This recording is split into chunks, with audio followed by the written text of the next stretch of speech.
Los pocillos eran 6. 2 rojos, 2 negros, 2 verdes y además importados, irrompibles, modernos.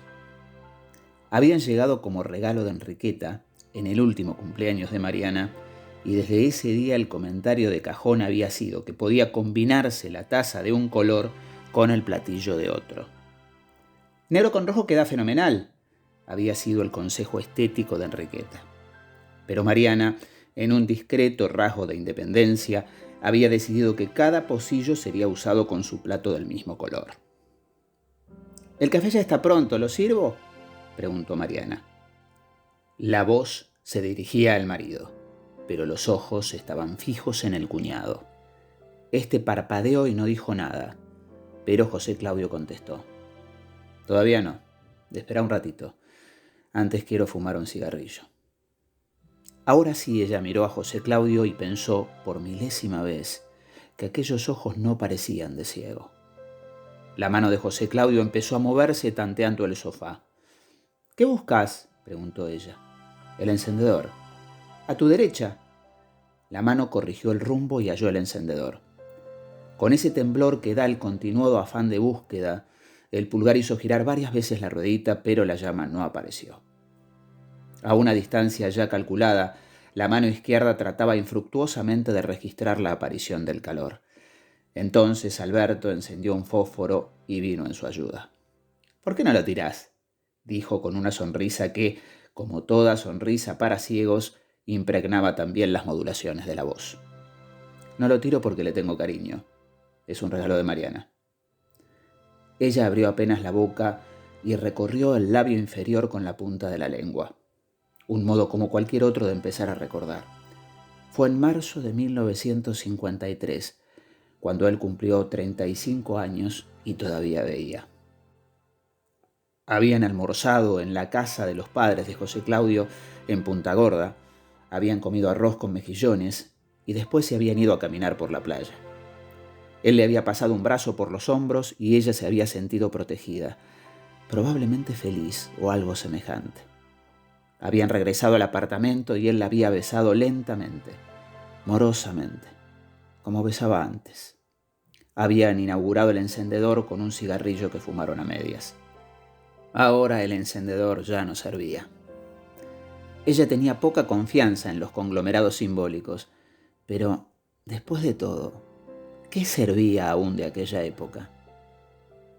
«Este mes tampoco fuiste al médico», dijo Alberto. «No». «¿Querés que te sea sincero?». «Claro». «Me parece una idiotez de tu parte». «¿Y para qué voy a ir? ¿Para oírle decir que tengo una salud de roble? ¿Que mi hígado funciona admirablemente? ¿Que mi corazón golpea con el ritmo debido? ¿Que mis intestinos son una maravilla? ¿Para eso querés que vaya? Estoy podrido de mi notable salud sin ojos». En la época anterior a la ceguera, José Claudio nunca había sido un especialista en la exteriorización de sus emociones, pero Mariana no se ha olvidado de cómo era ese rostro antes de adquirir esta tensión, este resentimiento. Su matrimonio había tenido buenos momentos, eso no podía ni quería ocultarlo. Pero cuando estalló el infortunio, él se había negado a valorar su amparo, a refugiarse en ella. Todo su orgullo se concentró en un silencio terrible, testarudo, un silencio que seguía siendo tal aun cuando se rodeara de palabras. José Claudio había dejado de hablar de sí. «De todos modos deberías ir», apoyó Mariana. «Acordate de lo que siempre te decía Menéndez». «¿Cómo no? Que me acuerdo. Para usted no está todo perdido». «Ah, y otra frase famosa.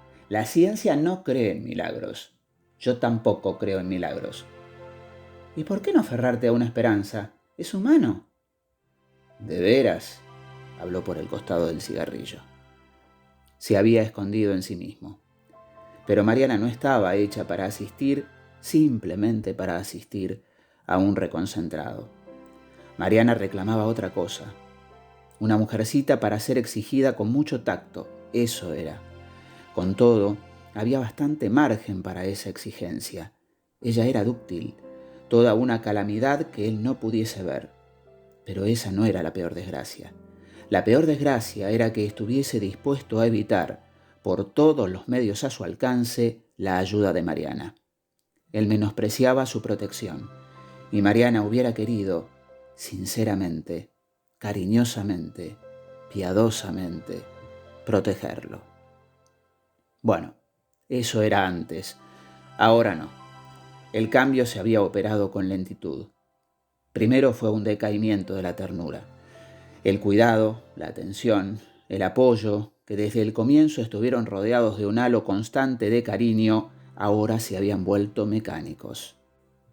Ella seguía siendo eficiente, de eso no cabía duda, pero no disfrutaba manteniéndose solícita. Después fue un temor horrible frente a la posibilidad de una discusión cualquiera. Él estaba agresivo, dispuesto siempre a herir, a decir lo más duro, a establecer su crueldad sin posible retroceso. Era increíble cómo hallaba a menudo, aun en las ocasiones menos propicias, la injuria refinadamente certera, la palabra que llegaba hasta el fondo, el comentario que marcaba a fuego. Y siempre desde lejos, desde muy atrás de su ceguera, como si ésta oficiara de muro de contención para el incómodo estupor de los otros. Alberto se levantó del sofá y se acercó al ventanal. «¡Qué otoño desgraciado!», dijo. «¿Te fijaste?». La respuesta era para ella. «No», respondió José Claudio. «Fíjate vos por mí». Alberto la miró. Durante el silencio se sonrieron, al margen de José Claudio y, sin embargo, a propósito de él. De pronto Mariana supo que se había puesto linda. Siempre que miraba a Alberto se ponía linda. Él se lo había dicho por primera vez la noche del 23 de abril del año pasado. Hacía exactamente 1 año y 8 días. Una noche en que José Claudio le había gritado cosas muy feas y ella había llorado, desalentada, torpemente triste, durante horas y horas, es decir, hasta que había encontrado el hombro de Alberto y se había sentido comprendida y segura. ¿De dónde extraería Alberto esa capacidad para entender a la gente? Ella estaba con él, o simplemente lo miraba, y sabía de inmediato que él la estaba sacando del apuro. «Gracias», había dicho entonces, y todavía ahora la palabra llegaba a sus labios directamente de su corazón, sin razonamientos intermediarios, sin usura. Su amor hacia Alberto había sido en sus comienzos gratitud, pero eso que ella veía con toda nitidez no alcanzaba a depreciarlo. Para ella, querer había sido siempre un poco agradecer y otro poco provocar la gratitud. A José Claudio, en los buenos tiempos, le había agradecido que él, tan brillante, tan lúcido, tan sagaz, se hubiera fijado en ella, tan insignificante. Había fallado en lo otro, en eso de provocar la gratitud, y había fallado tan luego en la ocasión más absurdamente favorable, es decir, cuando él parecía necesitarla más. A Alberto, en cambio, le agradecía el impulso inicial, la generosidad de ese primer socorro que la había salvado de su propio caos y, sobre todo, ayudado a ser fuerte. Por su parte, ella había provocado su gratitud, claro que sí, porque Alberto era un alma tranquila, un respetuoso de su hermano, un fanático del equilibrio, pero también, y en definitiva, un solitario. Durante años y años, Alberto y ella habían mantenido una relación superficialmente cariñosa, que se detenía con espontánea discreción en los umbrales del tuteo y solo en contadas ocasiones dejaba entrever una solidaridad algo más profunda. ¿Acaso Alberto envidiara un poco la aparente felicidad de su hermano, la buena suerte de haber dado con una mujer que él consideraba encantadora? En realidad, no hacía mucho que Mariana había obtenido la confesión de que la imperturbable soltería de Alberto se debía a que toda posible candidata era sometida a una imaginaria y desventajosa comparación. «Y ayer estuvo Trelles», estaba diciendo José Claudio, «a hacerme la clásica visita adulona que el personal de la fábrica me consagra 1 vez por trimestre. Me imagino que lo echarán a la suerte y el que pierde se embroma y viene a verme». «También puede ser que te aprecien», dijo Alberto. que conserven un buen recuerdo del tiempo en que los dirigías, que realmente estén preocupados por tu salud. No siempre la gente es tan miserable como te parece de un tiempo a esta parte. ¡Qué bien! Todos los días se aprende algo nuevo. La sonrisa fue acompañada de un breve resoplido, destinado a inscribirse en otro nivel de ironía. Cuando Mariana había recurrido a Alberto en busca de protección, de consejo, de cariño, había tenido de inmediato la certidumbre de que a su vez estaba protegiendo a su protector, de que él se hallaba tan necesitado de amparo como ella misma, de que allí, todavía tensa de escrúpulos y quizás de pudor, había una razonable desesperación de la que ella comenzó a sentirse responsable. Por eso, justamente, había provocado su gratitud, por no decírselo con todas las letras, por simplemente dejar que él la envolviera en su ternura acumulada de tanto tiempo atrás, por solo permitir que él ajustara a la imprevista realidad aquellas imágenes de ella misma que había hecho transcurrir, sin hacerse ilusiones, por el desfiladero de sus melancólicos insomnios. Pero la gratitud pronto fue desbordada, como si todo hubiera estado dispuesto para la mutua revelación, como si solo hubiera faltado que se miraran a los ojos para confrontar y compensar sus afanes.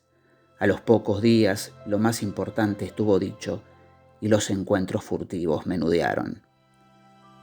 Mariana sintió de pronto que su corazón se había ensanchado y que el mundo era nada más que eso, Alberto y ella. «Ahora sí podés calentar el café», dijo José Claudio, y Mariana se inclinó sobre la mesita ratona para encender el mecherito. Por un momento se distrajo contemplando los pocillos. Solo había traído 3, uno de cada color. Le gustaba verlos así, formando un triángulo. Después se echó hacia atrás en el sofá y su nuca encontró lo que esperaba: la mano cálida de Alberto, ya ahuecada para recibirla. ¡Qué delicia, Dios mío! La mano empezó a moverse suavemente y los dedos largos, afilados, se introdujeron por entre el pelo. La primera vez que Alberto se había animado a hacerlo, Mariana se había sentido terriblemente inquieta, con los músculos anudados en una dolorosa contracción que le había impedido disfrutar de la caricia. Ahora no. Ahora estaba tranquila y podía disfrutar. Le parecía que la ceguera de José Claudio era una especie de protección divina.